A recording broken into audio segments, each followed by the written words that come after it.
करेंगे पहली बड़ी खबर के साथ। आपको बता दें पहली बड़ी खबर रायपुर से है, जहां पर छत्तीसगढ़ विधानसभा का बजट सत्र का आज 11वां दिन था। सदन की कार्यवाही कल तक के लिए स्थगित कर दी गई है। तो आपको बड़ी खबर रायपुर से बता रहे हैं, जहां पर छत्तीसगढ़ विधानसभा बजट सत्र का आज 11वां दिन था।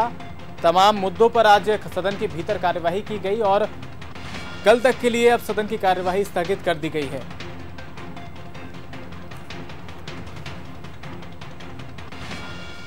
तो बड़ी खबर आपको रायपुर से बता रहे हैं, जहां पर छत्तीसगढ़ विधानसभा सत्र का बजट सत्र का आज 11वां दिन था।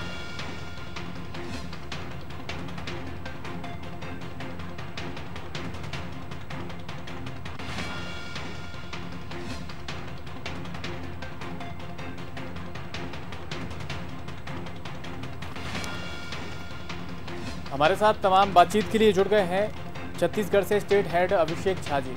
अभिषेक जी, यहां पर देखा जाए तो आज विधानसभा का 11वां दिन था। किन किन मुद्दों पर आज चर्चाएं की गई बजट सत्र में? देखिए, सबसे महत्वपूर्ण मुद्दा तो स्वाइन फ्लू का रहा है। स्वाइन फ्लू से पूरे प्रदेश में मौतें हो रही हैं और कल भी ये मुद्दा उठा था विधानसभा में, लेकिन आज भी ये मुद्दा उठा क्योंकि कल भी एक मौत जो है कोरबा क्षेत्र में हुई है और स्वाइन फ्लू को लेकर लगातार गंभीर स्थिति दिख रही है। हालांकि स्वास्थ्य मंत्री जो है प्रदेश के, उन्होंने जरूर विधानसभा में कहा कि स्वाइन फ्लू को लेकर के सरकार गंभीर है, लोगों को इसके बारे में सचेत किया जा रहा है। हालांकि कोई भ्रामक जानकारी ना फैले इसलिए इसे कोई बड़े रूप में नहीं प्रदर्शित किया जा रहा है कि लोग इसको लेकर के डर जाएं या इस तरह की चीजें हो, लेकिन जो एहतियातन कदम है वो उठाए जा रहे हैं। तो मूल रूप से अगर आज देखा जाए तो आज के विधानसभा में अनुदान मांगों पर चर्चा के अलावा जो सबसे बड़ा सब्जेक्ट था वो स्वाइन फ्लू का था।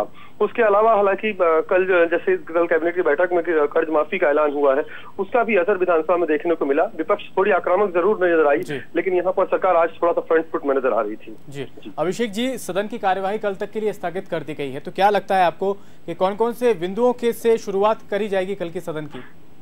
देखिए, कल तक स्थगित किया गया है। कल शनिवार है, परसों रविवार है, 2 दिन सदन नहीं चलेगा। सोमवार को सदन की कार्रवाई शुरू होगी। तो जो अन्य विभागों के जो अनुदान मांगे हैं उन पर चर्चा बची हुई है। उसके अलावा सरकार इससे सत्र में ही 2-3 महत्वपूर्ण विधेयक भी लाने वाली है। जिन विधेयक में, जिसमें सबसे महत्वपूर्ण विधेयक जो भी निगम मंडल के पद होते थे, इसके अलावा 30 अन्य पद इस विधेयक में लाए जाएंगे जो लाभ के दायरे में नहीं होंगे, क्योंकि ये ऐसा इसलिए भी देखा जा रहा है कि कांग्रेस 68 सीटों के साथ मेजोरिटी के साथ यहाँ पर सरकार में आई है और उन स्थितियों में उनके सामने में चुनौती भी दिखी कि मंत्रिमंडल में कम संख्या है, जिससे लेकर उन्होंने केंद्र को भी पत्र लिखा कि मंत्रिमंडल में संख्या है उसको बढ़ाया जाए। तो चुनाव आयोग को भी लिखा था इस संदर्भ में। तो ये बड़ा महत्वपूर्ण होगा कि यहाँ पर जो अब ये लाभ के पद दायरे बाहर किए जाएंगे, तो इसमें जो भी विधायक हैं, क्योंकि कल ही हमने देखा कि सरगुजा विकास प्राधिकरण, रायपुर विकास प्राधिकरण के अलावा मध्य विकास प्राधिकरण बनाया जाएगा, जिसमें जो विधायक हैं उनको अध्यक्षता दी जाएगी। मतलब विधायकों का कद भी इस सरकार में कैसे मेंटेन किया जाएगा, उसके लिए ये विधेयक सबसे महत्वपूर्ण विधेयक होगा। जी चलिए, बहुत बहुत धन्यवाद अभिषेक जी तमाम जानकारी साझा करने के लिए। तो आपको बड़ी खबर रायपुर से बता रहे हैं, जहां पर विधानसभा सत्र का आज 11वां दिन था और सदन की कार्यवाही अब स्थगित कर दी गई है।